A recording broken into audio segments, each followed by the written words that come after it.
안녕하세요. 저는 유치원을 다니고 있는 아들을 혼자 키우고 있는 30대 여자입니다. 제 삶에 이혼은 없을 거라 확신한 만큼 결혼 생활 내내 남편을 믿고 의지했었는데요. 이런 저의 믿음과 확신이 무너지는 건 정말 한순간이더군요. 저는 남편의 외도 사실을 다름 아닌 돌이 갓 지났던 아들 덕분에 알게 되었는데요. 경악스러웠던 저의 이혼 이야기 한번 들어보실래요? 저와 남편은 결혼한 지 3년이 지나가던 부부였어요. 남편은 자세하게 밝힐 순 없으나 어쨌든 공무원이었고 전 평범한 회사원이었어요. 결혼 2년이 지나가던 시기에 임신 사실을 알게 되었고 무사히 출산을 해 눈에 넣어도 아프지 않은 아들을 품에 안게 되었어요. 문제는 육아휴직이었어요. 저희 회사에도 물론 육아휴직이란 제도가 있긴 했지만 아무래도 눈치가 보이는 상황이었고 그에 비해 남편은 육아휴직에 대해 너그러운 편이었죠. 그래서 휴직이 곤란한 저를 대신해 남편이 육아휴직을 쓰고 집에서 아들을 보살피기로 했고 전 그런 남편 덕에 회사에 눈치 보지 않고 몸만 회복하고 출근을 하게 되었던 것이었어요. 시댁에서는 이런 상황을 달갑게 여기진 않았는데 우리 가족을 보면 늘 기분 나쁜 말을 하곤 했죠. 남편이 사표를 낸 것도 아니고 그저 육아휴직을 냈을 뿐인데 꼭 저를 위해 회사를 아예 그만둬버린 것처럼 말이죠. 예로부터 남자는 나가서 일을 해야 어깨를 펴고 사는 법인데 무슨 여자가 돈을 벌겠다고 저 유난을 부리는지. 자고로 여자는 집에서 살림이나 해야지 밖으로 나돌면 안 되거늘. 에이 어머님, 요즘 집에서 그냥 쉬는 여자가 몇이나 된다고요. 요즘엔 다들 결혼하고 아기 낳아도 일 다니고 해요. 넌 내 아들 집에 들여앉히고 일 다니니까 내가 이런 말을 하는 거 아니니? 조선천지 어디에 남자가 애 본다고 집에서 있고 아녀자가 밖으로 나돌면서 돈을 번단 말이냐? 어머님, 아범이 아예 사표를 쓴 것도 아니고 육아휴직을 쓴 거라고요. 언제든 복직하고 싶으면 하면 된다고요. 그러니까 그렇게 나쁘게만 보지 마시고 이해 좀 해주세요. 어머님 저 볼 때마다 매번 그렇게 말하니까 저도 어머님 뵐 때마다 마음이 불편하다고요. 네 마음 편해지라고 나는 할 말도 하면 안 되니? 하여튼 이래서 안 되는 거다. 사회생활 좀 한다고 하늘 같은 시어머니한테 말대꾸나 해대고 말이야. 아무리 좋게 설명을 해도 끝은 매번 저 모양이니 저는 말을 섞고 싶지도 않아지더군요. 말이야 바른 말이라고 저라고 아직 엄마 손길이 필요한 아기를 두고 출근을 해야 하는 상황이 마냥 편한 상황은 아니잖아요. 물론 밖에서 사람을 만나는 저와는 달리 온종일 아기와 씨름하는 남편도 힘들겠지만 저 역시 몸도 편치 않은 상황에서 일하랴 집에 와서 살림하랴 보통 힘든 것이 아닌 상황이었죠. 하지만 남편이 절 위해 육아휴직까지 쓴 만큼 저 역시 그런 남편을 위해 최대한 힘든 티를 내지 않고 퇴근하고 나선 남편을 쉬게 하려 노력했는데 저딴 말이나 들으니 기분이 좋지만은 않은 상황이었죠. 거기에다 제 기분을 가장 상하게 했던 말은 다름 아닌 이 말이었어요. 여자는 밖으로 돌리면 사고치게 돼 있다고. 어디 가서 애 뭔 짓이나 하고 다니고 있는지 누가 알겠어? 남자, 외간 남자 말이다. 시모는 이미 제가 회사를 다니며 외도나 저지르고 다니는 여자 취급을 해댔고 저는 정말 제 몸에 카메라라도 달아서 제 치열한 하루를 보여주고 싶은 심정이었죠. 남편은 시댁에서 이런 말이 나올 때마다 이런 말을 하곤 했어요. 우리 부모님이 옛날 분들이라서 그래. 특히 엄마 사고방식이 조금 고지식해서 아마 그런 식으로 말씀하시는 걸 거야. 당신이 나가서 정말 그런 짓을 한다고 생각하는 게 아니라 그냥 말만 저렇게 하시는 것뿐이야.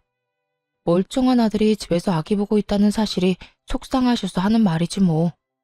그러니까 당신 너무 속상해하지 마. 마음에 담아두지도 말고 말이야. 제 마음을 달래주려고 하는 말인 걸 알면서도 계속해서 반복되는 말과 상황 앞에서 남편의 위로 섞인 변명을 들리지 않았고 저는 점점 마음이 상해갔어요. 그러던 어느 날 아들이 열감기에 걸려 고열이 나게 되었고 이 소식을 전해 들은 시모가 저에게 전화를 걸어 모든 것을 제 탓으로 돌리며 화를 내기 시작하더군요. 이래서 애는 엄마가 키워야 한다는 거야. 애 엄마라는 게 애는 뒷전이고 밖으로 나다닌다고 바쁘니 애가 감기나 걸리지. 가뜩이나 아픈 아들을 두고 출근하는 것이 마음도 편치 않고 아들과 남편에 대한 미안한 마음 때문에 눈물을 쏟아내고 싶은 심정인데 퇴근하고 집에 돌아오자마자 저딴 소리나 듣고 있으니 그야말로 폭발을 해버리고 말았어요. 어머님은 제 아들이 눈이 간지러워서 눈만 깜빡거려도 제 탓을 하실 건가요? 애들이 크다 보면 아프기도 하고 감기에 걸리면 열도 날 수 있는 일인데 그건 애가 크는 과정인 거지 누가 잘못하고 누가 틀려서 그런 일이 일어난 게 아니잖아요. 자연스럽고 당연한 일인데 왜 그걸 제 탓으로만 돌리세요?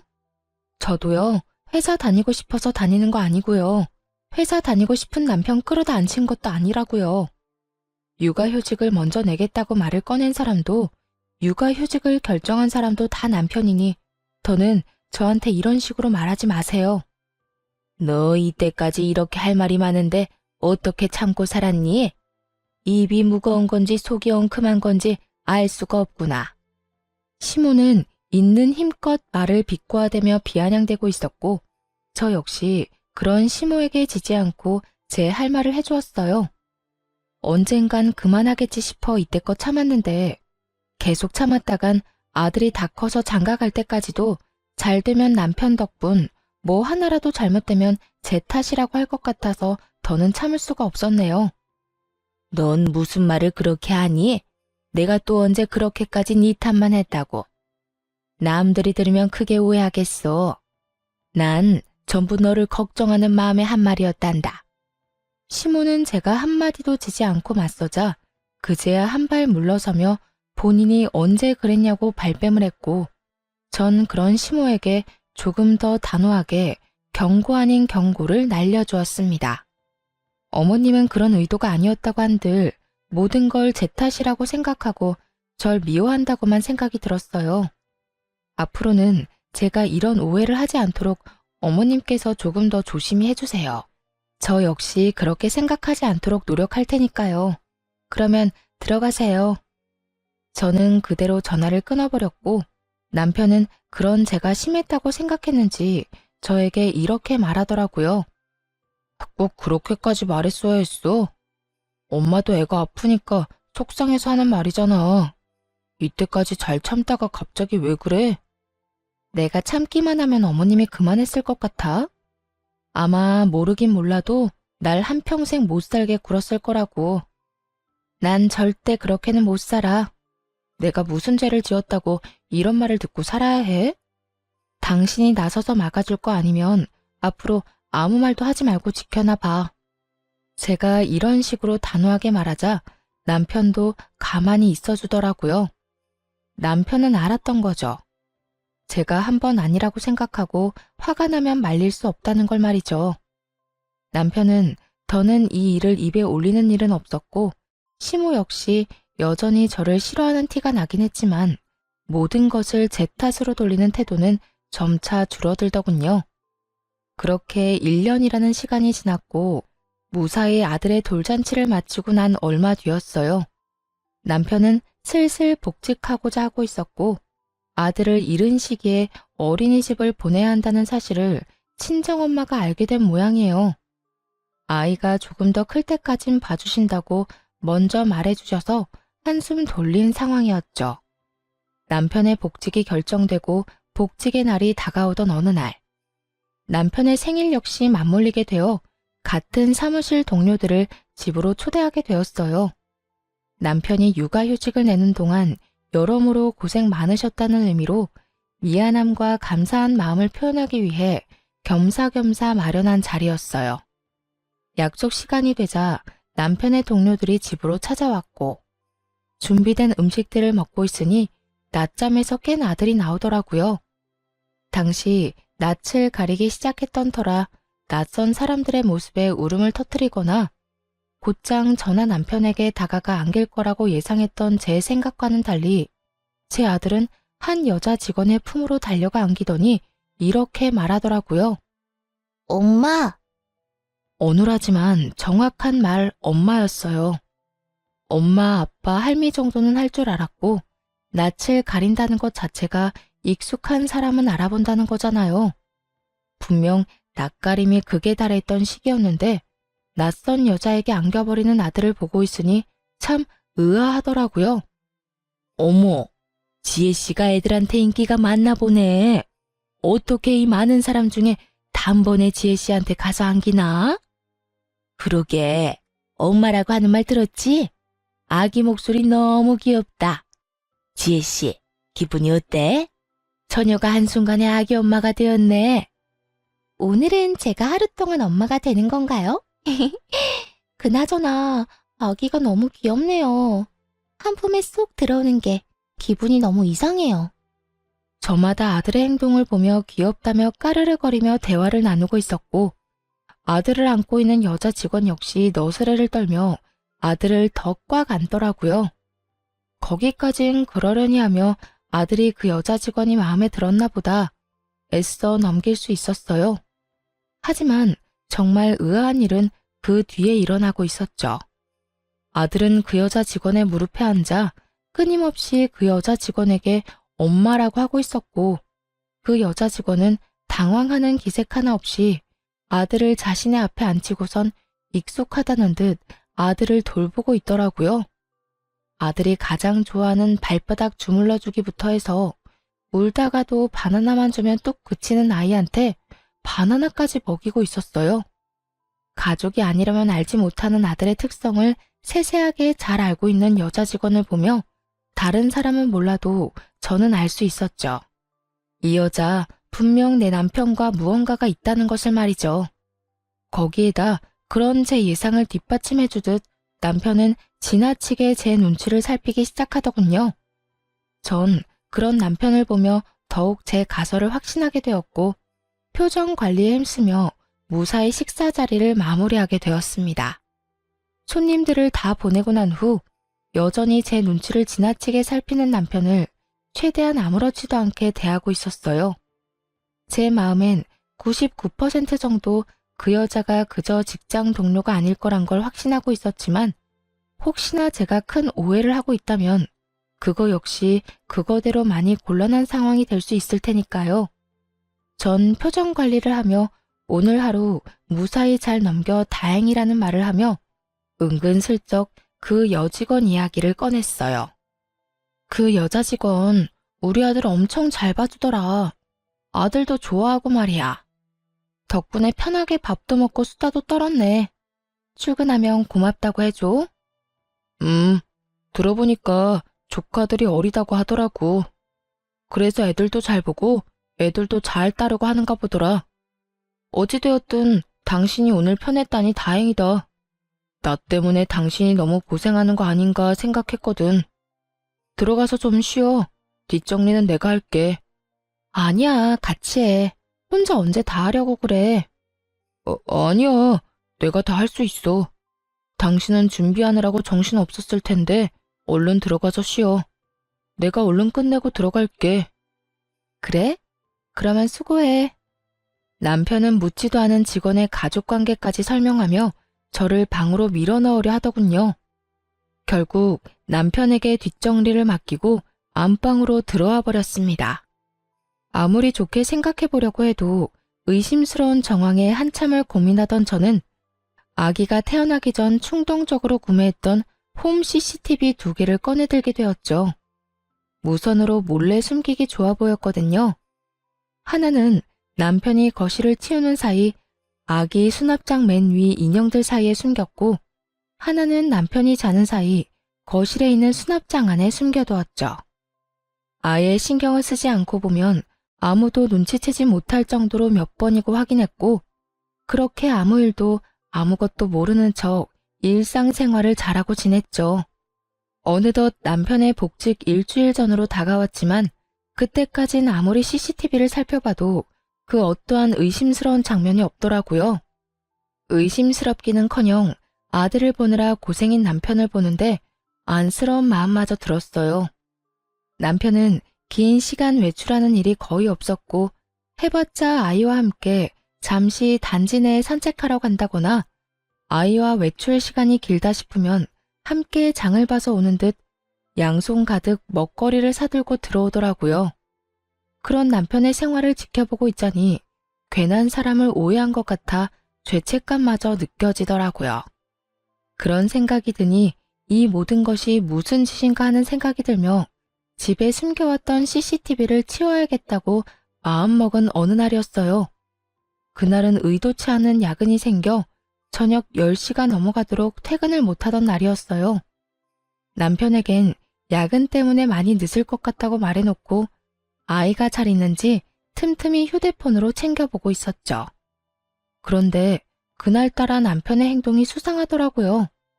평소엔 편한 차림으로 집에서 지내던 사람인데 그날따라 옷을 신경 쓴다 싶더니 이곳저곳 다니며 탈취제를 뿌리질 않나.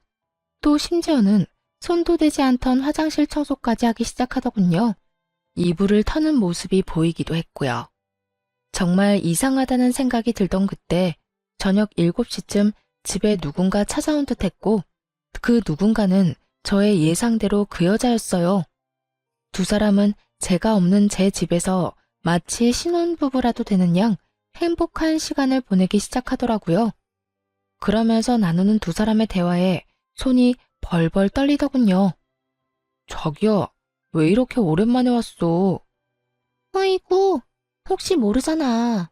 일도 바쁘기도 했고 그날 주원이가 나한테 엄마라고 하면서 내 무릎에 앉는데 내가 태어난 척했지만 정말 깜짝 놀랐다니까. 자기 부인은 아무 말도 안 했어? 내가 말했잖아. 그 여자 눈치가 진짜 없다고. 그날도 무사히 잘 넘겼다고. 자기 덕분에 밥 편하게 먹었다고 오히려 고마워하더라니까. 그나저나 나도 깜짝 놀랐지 뭐야. 엄마라고 하라고 시키긴 했지만 집사람 앞에서도 자기한테 엄마라고 할 줄은 전혀 몰랐잖아. 남편은 아들의 머리카락을 쓰다듬으며 상간녀를 보고 웃고 있었고 상간녀 역시 남편과 눈을 마주하며 웃는가 싶더니 아들을 끌어안고 경악스러운 말을 하기 시작했어요. 그러니까 우리 주원이가 참 똑똑하다니까. 주원아, 엄마 해봐. 엄마. 그래 주원아, 지금부터 익혀둬. 네 엄마가 될 수도 있으니까 말이야. 남편과 상간녀는 제 아들을 붙잡고 엄마라고 말하라며 시키고 있었고 아직 아무것도 모르는 아들은 그저 맑게 웃고 있더라고요. 그 모습을 보는데 정말 눈이 돌아버릴 것만 같은 기분이었어요. 그게 끝이 아니에요. 상간녀는 옷방으로 들어가 편한 옷까지 갈아입고 나와선 집 주인인 척 행세를 하는데 정말 집으로 당장 뛰어가고 싶은 심정이었어요. 그 모든 장면을 보는데 왜 제 아들이 상간녀에게 엄마라고 부르며 살갑게 굴었는지 알 것만 같더라고요.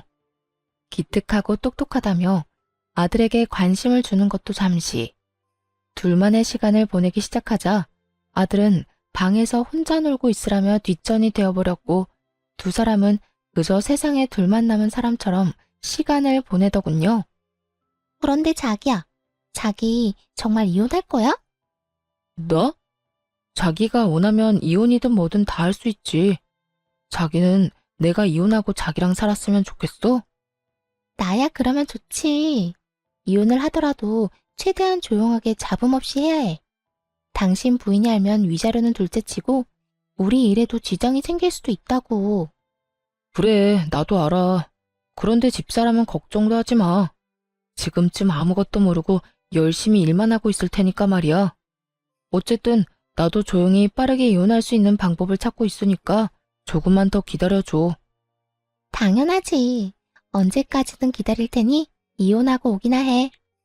두 사람은 제가 모든 것을 듣고 보고 있다는 사실은 상상치도 못한 채 저와의 이혼을 계획하고 있었고 그 모습을 보는 저는 분노로 몸이 다 떨려왔어요.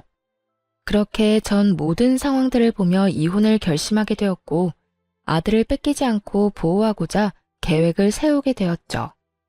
들어보니 남편은 아들을 본인이 키우고 싶어 하는 것 같았고, 상간녀는 그런 남편의 말에 동의하는 척은 하지만 진심은 그게 아닌 듯 했습니다. 남편이 잠시 화장실을 가거나 하면 다가오는 아들을 밀어내기 바빴으니까요. 모든 증거를 확보한 저는 회사를 며칠 쉬기로 하고 변호사를 만나며 이혼을 준비하기 시작했어요. 남편의 외도로 비롯된 이혼이기도 하고 상간녀의 행동, 남편이 아들이 있는 장소에서 외도를 저지른 점, 거기에다 두 사람의 시간을 보내느라 우는 아들을 그냥 방치한 점 등 여러 가지 증거로 볼 때 양육권은 제가 가지고 올 확률이 거의 확실하다고 했지만 더 확실하게 양육권을 가져올 증거가 필요했어요. 그래서 남편을 시댁으로 불렀고 시댁에서 확실하게 제 양육권을 확보하기로 했죠. 아들을 친정에 맡기고 온 남편이 시댁으로 들어왔고 전 남편놈이 들어오자마자 남편의 싸대기를 시원하게 날려버렸죠. 순식간에 일어난 일에 남편과 시모는 멍하니 보고만 있었고 시모는 목덜미를 잡고 개거품을 물고 있더라고요. 너 이게 무슨 짓이야? 감히 내 앞에서 누구 얼굴에 손을 대는 게야? 네가 정녕 미친 거야? 어머님, 미친 사람은 내가 아니라 이 사람이에요. 제 말에 남편은 억울하다는 듯 저를 보며 득달같이 따지고 들기 시작했어요. 내가 뭘 잘못했는데 다짜고짜 이러는 거야? 내가 갑자기 왜 이러는지 조금도 짐작이 안 가니?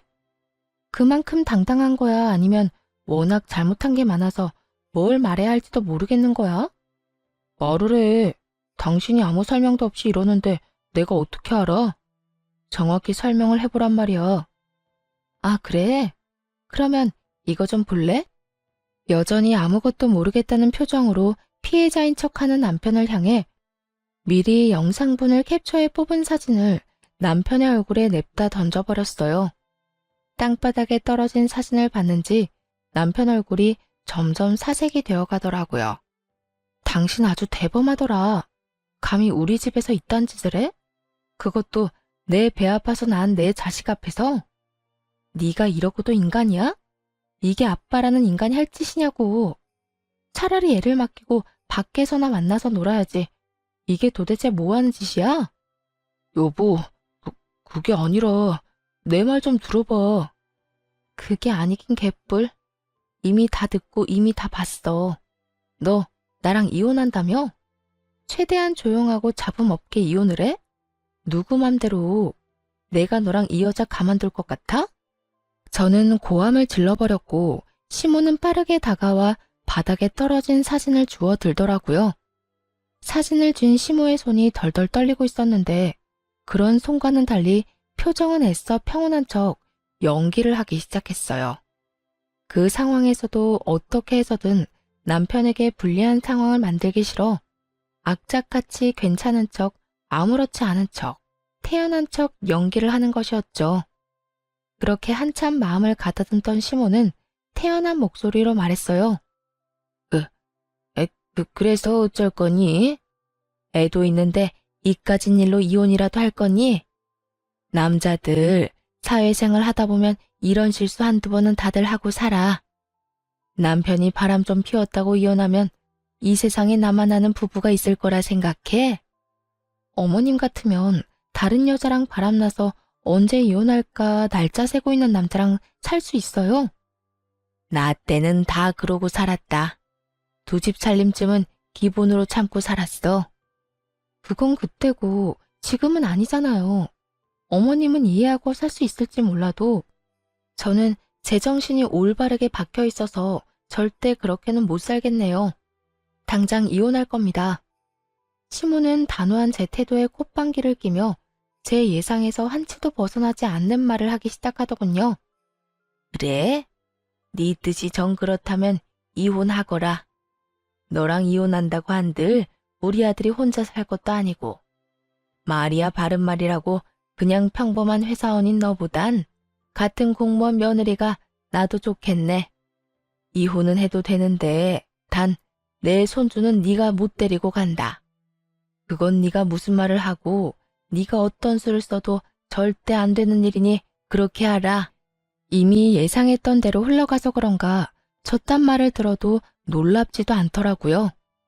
전 그런 시모의 말에 눈 하나 깜빡하지 않고 준비한 말을 꺼냈어요. 그러죠 뭐. 여자 혼자 아들 키우는 게 어디 보통 일이겠어요? 그렇게 원하신다면 제 아들 데리고 가서 잘 키워보세요. 그런데 어머님, 새며느리 될 이 여자도 과연 어머님이랑 같은 생각일까요? 나이도 어려 직업도 공무원이라 앞날이 창창한데 이혼남인 것도 모자라 애까지 있다고 하면 글쎄요. 지금은 사랑에 눈이 멀어서 앞뒤 재지 않고 이딴 짓까지 한다고 쳐도 막상 정말 이혼까지 하고 애까지 키워야 한다고 하면 그 여자가 순순히 받아들일지는 잘 모르겠네요. 뭐야? 지금 네 말은 그 여자가 내 손주를 안 키워주기라도 할 거란 말이야? 그렇잖아요. 어머님 같으면 직업도 공무원에 나이도 어린데 이혼남도 모자라 애까지 키워야 한다고 하면 그런 결혼할 것 같아요. 제가 본 게 좀 있어서 그러는데 그 여자 절대 제 아들 제대로 안 키울 거예요. 우리 집에 나 몰래 왔을 때도 남편이 화장실 가니 애는 나 몰라라 하던데요, 뭘. 이렇게 바득바득 우겨서 데려간 아들 다른 데는 맡기지는 못할 거고 그렇다고 해서 어머님이 이제 걷기 시작한 애를 도맡아 키울 수는 없을 텐데 그래도 손주가 아까워서 저에게 못 주겠다고 하면 하는 수 없죠. 제가 포기할게요. 시모는 제 말을 가만히 듣고 있더니 일리가 있다 싶었는지 순식간에 말을 뒤집더군요. 아, 아니다. 모름지기 애는 엄마가 키워야 하는 게야. 나야 물론 내 새끼 곁에 두고 보면 좋겠지만 어디 내 생각만 할 수 있니? 우리 손주를 위해서 이 할미가 포기할 건 포기해야지 뭐. 시모의 말에 남편이 나서 그럴 순 없다고 했지만 그 역시도 아들 혼삭기를 막을까 걱정됐던 시모가 득달같이 반박하고 나서주더군요. 그래도 애를 어떻게 보내? 난 내 아들이랑 같이 살 거야. 내 아들이랑 떨어져 살기 싫다고. 이 녀석아, 조용하지 못해? 애야 한 번씩 보면 되지만 넌 이혼해서 혼자 어떻게 살 거야? 한평생 외롭게 살 거야? 그건 걱정하지 마. 지혜가 우리 아들 자기 자식처럼 키워준다고 했다고. 그걸 다 믿어? 지금이야 너한테 눈이 멀어서 애가 어려도 뭐든 다 하겠다고 말하겠지만 막상 너 이혼하고 네가 아쉬운 처지 돼봐라. 그때도 네 말처럼 애 키운다고 말이 나올지. 그리고 너희 살면서 애라도 생기면 어떻게 할 거야? 여자는 제 배 아파 낳은 자식한테 손길 눈길 한 번씩은 더 가게 되는 법이야. 설마 우리 지혜 그런 여자 아니라고. 그런 여자라서 그렇게 행동하는 게 아니라 그런 상황이니 그렇게 행동할 수밖에 없다는 걸 왜 몰라 이 녀석아. 괜히 애 때문에 상황 시끄럽게 만들지 말고 그냥 넌 홀가분하게 애 주고 와서 깨끗하게 새 출발해. 시모의 반박 불가한 말에 남편은 어느새 수긍하며 고개를 끄덕이고 있었고 전 마음속으로 쾌재를 불렀습니다. 만약 그럼에도 시모와 남편이 양육권을 가지려 우겨대면 읊어주려고 미리 작성해왔던 변호사님의 자문도 주머니 속에 있었거든요. 뭐 귀찮은 일은 덜었던 것이었죠. 그래, 그러면 우리 아들 양육권은 당신이 가져. 그 대신 우리 아들 잘 키워야 한다. 정말 잘 키워야 해. 어쩔 수 없지 뭐. 그런 걱정은 하지도 마. 그래도 내가 엄만데 남보다 내가 더 지극정성으로 키우지 않겠어? 당신은 이상한 걱정하지 말고 이혼이나 잘 준비해. 그렇게 양육권 문제도 마무리되었고 그 자리에서 양육권 포기 각서도 받았습니다. 물론 양육권을 포기한다는 모든 대화 내용도 녹음을 따로 해두었고요. 양육권을 확보하게 된 저는 이혼 절차에 박차를 가했고 소장이 다 작성되던 그날 바로 이혼 서류와 상간녀 소장을 가지고 직접 남편과 상간녀가 일하는 사무실로 찾아갔습니다. 그날은 남편의 복직 첫날이었기에 여러모로 기념스러운 날이 되려고 그날로 정했던 것이었죠. 아침 일찍 사무실로 찾아가니 때마침 사람들이 다 모여 남편의 복직을 환영하고 있더라고요. 이혼도 코앞으로 다가왔겠다. 회사 복직도 했겠다. 입이 찢어질 듯 웃고 있던 남편과 상간녀는 저를 보자마자 얼굴이 새파랗게 질려가더군요. 당신 여기까지 무슨 일이야? 무슨 일은 직접 줄 게 있어서 이렇게 왔지. 이렇게 말한 저는 손에 들린 서류 봉투를 흔들었고 남편은 어떤 것임을 짐작했는지 저를 끌고 나가려고 안간 힘을 쓰더라고요. 이렇게 쉽게 끌려나가려고 그 아침 대바람부터 찾아온 것이 아니었잖아요. 전 초인적인 힘을 발휘해 남편을 뿌리치곤 남편의 얼굴엔 이혼 서류를, 상간녀의 손엔 상간녀 소장을 쥐어줬어요. 이건 당신 거고 이건 그쪽 거. 보면 알겠지만 당신한테 준 건 이혼 서류고 그쪽한테 준 건 상간녀 소장이야. 제 입에서 상간녀라는 단어가 나오자 사무실엔 정적이 흐르고 모두가 놀란 토끼 눈을 하며 남편과 상간녀를 번갈아 보더군요. 상간녀는 이런 와중에도 발뺌하기 바쁘더라고요. 이걸 왜 날 줘요? 사람 착각한 것 같은데 저 이런 거 받을 이유가 없다고요. 받을 이유가 없어? 그럼 내가 받을 이유를 여기서 한번 읊어줄까? 너 나 회사 출근하면 우리 집에 들락날락 했던 거 내가 모를 줄 알아? 내 남편한테 이야기 못 들었니? 내가 다 알았다는 거. 아니면 이야기는 다 들었지만 내가 이렇게까지 나올 줄은 몰랐던 거야? 그래서 이렇게 말도 안 되는 발뺌질을 하는 거야? 발뺌해도 소용없어. 증거는 넘쳐나고 상간녀 소송 진행되면 어차피 다 알게 돼 있으니까 발뺌 그만하지? 저는 정말 아니라니까요. 전 정말 상간녀 이런 거 아니라고요. 아니긴 개뿔. 여기 내 남편이랑 바람난 여자가 너 말고 또 있어? 헛소리 그만하고 소장 주인 제대로 찾아간 거 맞으니까 내용 잘 읽어보고 위자료나 제대로 준비해. 알겠어? 상간녀가 아무 말도 못하고 몸만 부들부들 떨고 있으니 남편은 도저히 안 되겠다 싶었는지 다시금 저를 바깥으로 잡아 끌기 시작하더군요. 이제 모두가 알게 되었는데 대체 무슨 뻔뻔함으로 나를 잡아 끄는 건지. 그 손길이 너무 더럽고 추악하게 느껴졌던 저는 팔을 신경질적으로 쳐내며 말했죠.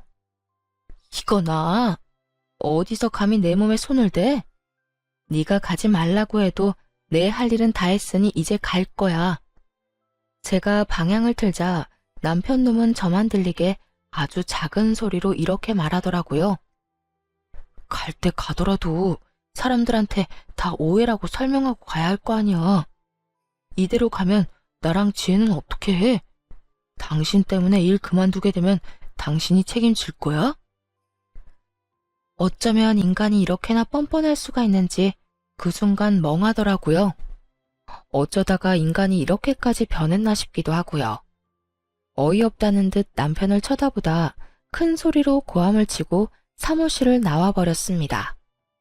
야, 뭐? 오해? 너랑 저 여자 바람 피운 증거가 차고도 넘치는데 오해는 무슨 오해야. 그리고 너희가 불륜 저질러서 일 못하게 된 걸 왜 나한테 책임을 지래? 정신 차려. 내 인생 망친 너희들이 나한테 어떻게 해줘야 하지. 너희한테 내가 해줄 건 복수 말곤 없다 이거야. 할 일을 무사히 마친 저는 집으로 돌아와 버렸고 그 후 본격적인 이혼이 진행되었어요. 저는 두 사람 모두에게 위자료를 받게 되었고 양육권 재산 분할까지 제가 원하는 대로 이혼을 마쳤죠. 전 남편과 상간녀는 불륜 사이가 기정사실화되었고 당연히 내부 징계를 통해 힘들게 공부해서 된 공무원이란 직업을 그만두게 되었죠. 그렇게 직업만큼은 지키고 싶어 하더니 제 계획대로 다 이루어져서 얼마나 기뻤는지 모릅니다. 재판을 통해 이혼이 확정되는 날 전 남편과 상간녀가 백수 신세가 되었단 걸 알았는지 시모에게 전화가 와 온갖 악담을 퍼부어대더군요. 네가 그러고도 사람이야? 그냥 조용히 이혼이나 하면 되지 거길 왜 찾아가서 우리 귀한 애들 백수로 만들고 난리야? 너 어떻게 책임질 거야? 우리 아들이 몇 년을 공부해서 어떻게 된 공무원인데? 네가 다 책임져. 네가 다 책임지라고. 내 진짜 개념 없는 아줌마인 건 알고 있었지만 이 정도인 줄은 몰랐네. 잘못을 했으니 그 모양 그 꼴이 된 걸 왜 나한테 책임지래요? 공무원이나 되는 양반이 불륜 저지르고 조강지쳐 버릴 생각이나 하니까 그 모양 그 꼴이 된 거라고요. 너 지금 말 다 했니? 개념이 없어? 개념은 네가 없겠지. 양육권도 넘겨줬으며 고맙다 하고 조용히 이혼해주면 다 좋았을 일을 이렇게까지 일을 키워서 내 아들 앞길까지 망쳤어야 했어? 시모는 본인이 한 말이 기억도 나지 않는 것인지 양육권을 저에게 인심 써서 넘겨줬다는 듯 말하더군요. 그 어미의 그 자식이라더니 두 사람 다 한 채의 틀림도 없이 정신을 못 차리고 말이죠. 말은 똑바로 하세요. 양육권을 준 게 아니라 혹시나 그 귀한 아들 재혼하는데 걸림돌이 될까봐 떠넘겨버린 거 누가 모를 줄 알아요? 떠넘기긴 누가 떠넘겼다고 그래? 내가 그때도 말했다시피 애는 엄마가 키우는 게 맞으니까 마음이 아파도 보낸 거였다. 어디 그 말만 했나요? 애는 홀가분하게 엄마 줘버리고 깨끗하게 새 출발하고도 했잖아요. 그 말이 네 발목 잡기 전에 보내라는 말이랑 뭐가 다른가요? 이거 봐라. 네가 이렇게 말꼬리를 물고 늘어지니 내 아들이 바람이 난 게지. 남자가 나가서 바람 피우는 데는 다 여자 때문이지 무슨 이유가 있겠니? 그러니까 너도 내 아들 욕하고 다니지 말고 네 반성이나 하면서 살아. 내가 진짜 이렇게까지 안 하려고 했는데 하는 꼴 보니 더는 못 참겠네. 이보세요 아줌마. 아줌마가 그따위로 아들을 키우니까 그 모양 그 꼴이 된 거라고요. 그리고 내 입으로 내가 무슨 말을 하고 다니든 아줌마가 무슨 상관이에요? 나한테 신경 끄고 아들하고 새로운 며느리한테나 신경 쓰고 살라고요. 그리고 그렇게 금쪽 같은 아들한테 말 좀 전해줄래요? 백수가 되었든 말든 재혼을 하든 말든 난 관심 없는데 양육비나 똑바로 잘 보내라고. 그러면 끊을게요. 그 후 얼마 지나지 않아 전 남편과 상간녀의 재혼 소식이 들려오고 저에게 위자료를 주느라 꽤 큰 돈이 나간 두 사람은 시댁에 합가를 해서 신혼 살림을 시작했다는 이야기를 들을 수 있었어요. 그렇게 2년이란 시간이 지났고 전 그 악몽 같던 날들을 잊으려 노력하며 잘 지내고 있었죠. 이사도 해버렸고 연락처도 진작 바꿔버려 더는 연이 닿을 일이 없을 거라 생각했는데 술에 취한 전 남편이 새벽에 집으로 찾아온 것이 아니겠어요? 여긴 어떻게 알고 찾아온 거야? 아, 술 냄새. 술 먹었니? 나 술 좀 먹었어. 여긴 여기저기 묻고 물어 알아냈지. 술 먹다 보니까 우리 아들이 너무 보고 싶어서 말이야. 우리 아들 잘 지내지? 술에 취한 전 남편은 아들 타령을 하며 집으로 들어오려고 했고 얼른 그런 전 남편을 밀쳐내버렸어요. 양육비는 고작 6개월 주고 잠수를 타버린 놈이 어디서 감히 아들을 입에 올리는 것인지 아직도 정신 못 차렸구나 싶더라고요. 집으로 들어오려다 제지를 당한 전 남편은 현관문에 기대더니 갑자기 하소연을 하기 시작하더군요. 나 와이프랑 하루가 멀다고 싸운다. 요즘 같아선 이렇게 싸우려고 그 꼴을 다 보고 재혼을 했나 싶다니까. 그렇게 좋아 죽어서 아들까지 버리고 이혼했으면 보란듯이 잘 살기나 하지 싸우기는 왜 싸워? 그러게나 말이다. 내가 두 여자 사이에서 피말라 죽을 것만 같아. 엄마는 엄마대로 잘 살고 있는 아들 인생 말아먹은 여자라고 와이프 구박하고 와이프는 와이프대로 멀쩡한 처녀 꼬셔서 이 모양 이 꼴로 살게 만든 게 누군데 누구 보고 책임 전가하냐고 따져묻고 어느 사람도 지려고 하질 않는다니까. 그렇게 싸우고 나면 그 화를 우리 방까지 가지고 와서 나한테 짜증을 내니 우리도 싸우게 되고 내가 요즘 정말 미치겠다. 전 남편은 웃기지도 않게 저에게 부부싸움을 한 이야기를 꺼내더군요.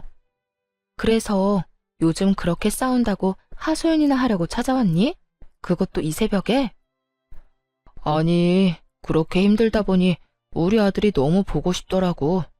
그래서 찾아왔지. 그래서 말인데 잠시 얼굴만 좀 보여주라. 응? 밀고 들어오려는 전 남편을 최선을 다해 막아서며 양육비 이야기를 꺼냈죠. 얼굴 같은 소리 하네.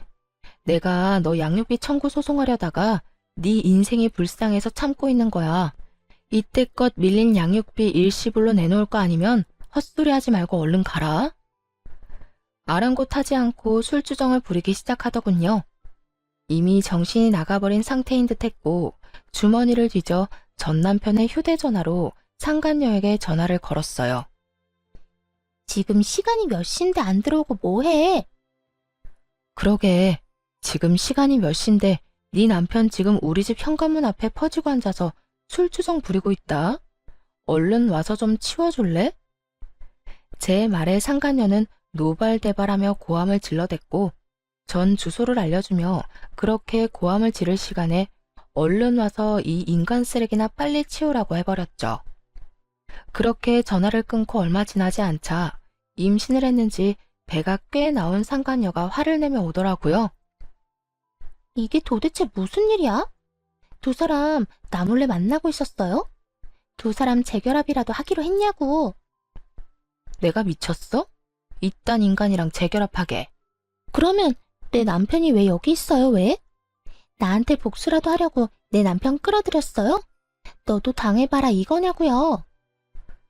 야, 가지라고 해도 안 가고 오라고 한 적도 없거든? 알려준 적도 없는 집 찾아와서 이러는데 나보고 어쩌라는 거야? 난 네 남편한테 아무런 감정도 없으니까 제발 좀 데리고 가고 앞으로 네 남편 단속이나 좀 잘해. 다음에 또 이딴 식으로 찾아오면 경찰에 신고할 거라고 꼭 좀 전해주고. 상간녀는 저를 한번 쏘아보더니 전 남편을 흔들어 깨워 질질 끌고 집으로 돌아가더군요. 그 꼴 참 보기 좋다 싶었네요. 그 후 들리는 전 남편은 또 제 번호를 어떻게 알았는지 연락이 와선 친절히 그 뒷이야기를 전해주더라고요. 당신 도대체 내 와이프한테 그날 뭐라고 한 거야? 혹시 뭐 오해할 만한 이야기 했어? 오해? 무슨 오해? 너랑 나 사이에 남은 오해라도 있니? 난 그저 네 남편 술 많이 취해서 이러고 있으니 데리고 가라고 했을 뿐이야. 아, 나한테 개거품 물길래 남편 단속이나 잘해라고도 했네. 별 말도 안 했는데 내 와이프는 왜 그러는 거야? 당신하고 나하고 다시 만나는 게 분명하다면서 흥신소에 의뢰를 해서라도 증거 잡아낼 거라고 난리를 부리는데 나 정말 미치겠다고. 도대체 우리 집이랑 전화번호 누가 알려줬는지 모르겠는데 이딴 말이나 하려고 전화했니? 술도 다 깬 것 같으니까 다시 한번 말할게. 너 나한테 연락하고 찾아오려거든 밀린 양육비 다 내놔. 양육비는 꼴랑 6개월 주고 입 닦아놓고선 어디서 양심도 없이 연락질이야? 네 부인이랑 싸우든 말든 난 관심도 없으니까 찾아오지도 말고 연락도 하지 마. 한 번만 더 연락하거나 찾아오잖아? 경찰에 신고는 물론이고 바로 양육비 청구 소송 들어갈 테니까 그렇게 알아. 전 전화를 끊어버리고 차단을 해버렸고 그 후 다른 소식이 들려오더군요. 상간녀의 광기 어린 집착에 결국 전 남편도 폭발을 했는지 큰 싸움이 되어버렸고 화가 머리끝까지 난 상간녀는 전 시댁을 뒤집어 엎어버리고 짐을 싸서 나가버렸다고 하더라고요. 전 시모는 그 모습을 보곤 목덜미를 잡고 뒤로 넘어가 버렸고 세상에 다시 없을 사랑이라고 자부하던 두 사람은 이혼을 하게 되었다고 합니다. 뱃속에 아기까지 있는데도 말이죠. 그렇게 사랑해서 모든 걸 다 버리고 결혼까지 하더니 그 사랑의 결말이 겨우 가정 파탄이라니. 역시 불륜 커플에 어울리는 결말이다 싶었네요. 그러게 바람 피운 게 뭔 죄냐며 창피한 줄 모르고 나댈 때 알아봤죠. 그 후 전 잘 지내고 있습니다. 몇 년이라는 시간이 또 지났고 아이는 이제 유치원에 다니고 있어요. 그리고 또 전해드릴 좋은 소식은 제가 결혼을 앞두고 있다는 것이에요. 제가 만나는 남자는 회사 거래처 사람으로 알고 지낸 지는 오래된 사람이에요. 이혼을 하고 3년 뒤쯤엔가 우연찮은 계기로 밥을 함께 먹게 되었고 이런저런 이야기를 나누다 가까워졌죠. 처음엔 그저 친구처럼 지냈는데 어느 날 갑자기 예비 남편이 고백을 해오더라고요. 저 사실은 오래전부터 관심이 있었어요. 그게 이혼하고 난 뒤부터 말이에요. 상황이 상황인지라 천천히 다가가려고 했는데 마음이 자꾸 급해져서 안 되겠어요. 우리 지금처럼 친구같이 만나는 거 말고 좀 더 가까운 사이로 지내면 안 될까요? 이 고백을 듣는데 제 인생에는 다시 없을 거라 생각했던 설렘이 느껴지더라고요. 그래도 애까지 있는 돌싱녀에겐 너무 아까운 사람이라는 생각에 그저 안 된다고 밀어냈는데 그런 저를 끝까지 잡아주더라고요. 그렇게 저는 예비 남편의 마음을 받아주게 되었고 결혼까지 앞두고 있네요. 배려심도 깊고 무엇보다 제 아들을 친자식처럼 아끼고 사랑해주는 제 예비 남편에겐 남다른 아픔이 있는데요. 그건 바로 부모님이 일찍 돌아가셨다는 것이에요. 오랜 시간 사랑이 고팠던 제 예비 남편에게 저와 제 아들이 아낌없는 사랑을 주며 함께 잘 살아가 보려고 합니다. 어렵게 시작한 관계이고 힘들게 마음먹은 재혼인 만큼 더 신중하고 더 최선을 다해 살아보려고요. 다들 응원해 주실 거죠? 사실 아들을 데리고 이혼을 하게 될 때만 해도 제가 재혼을 할 거란 생각은 하지도 못했었어요. 하긴 예상하지 못한 이혼도 했는데 재혼은 못하란 법은 없긴 하죠. 어쨌든 이혼할 때까지만 해도 여자로서의 제 삶은 끝이 났고 오로지 엄마로서의 삶만 남았다고 생각했는데 그건 또 아니더라고요. 그렇다고 해서 이혼을 하고 난 후 아들과 살던 시절이 행복하지 않았던 건 아니었지만 새 사람이 되고 나니 그 행복은 배가 되어 돌아왔어요. 제가 이런 말을 하는 이유는 바로 저와 비슷한 상황에 계신 분들 때문인데요. 아이가 있기 때문에 한 번의 실패 때문에 등등 많은 이유로 새 출발을 생각도 하지 않는 분들이 많더라고요. 그런 분들께 말씀드리고 싶어요. 자녀분을 홀로 양육하고 있다는 건 그만큼 사랑이 넘치고 책임감이 있다는 뜻이고 이혼을 했다는 건 손가락질 받거나 욕먹을 일이 아니란 것이에요. 아무 잘못도 없는 우리가 한 발 내디뎌 행복해야 하는 건 당연한 거 아닐까요? 다들 행복하세요. 제가 응원할게요. 긴 사연 함께 해주신 분들 감사합니다.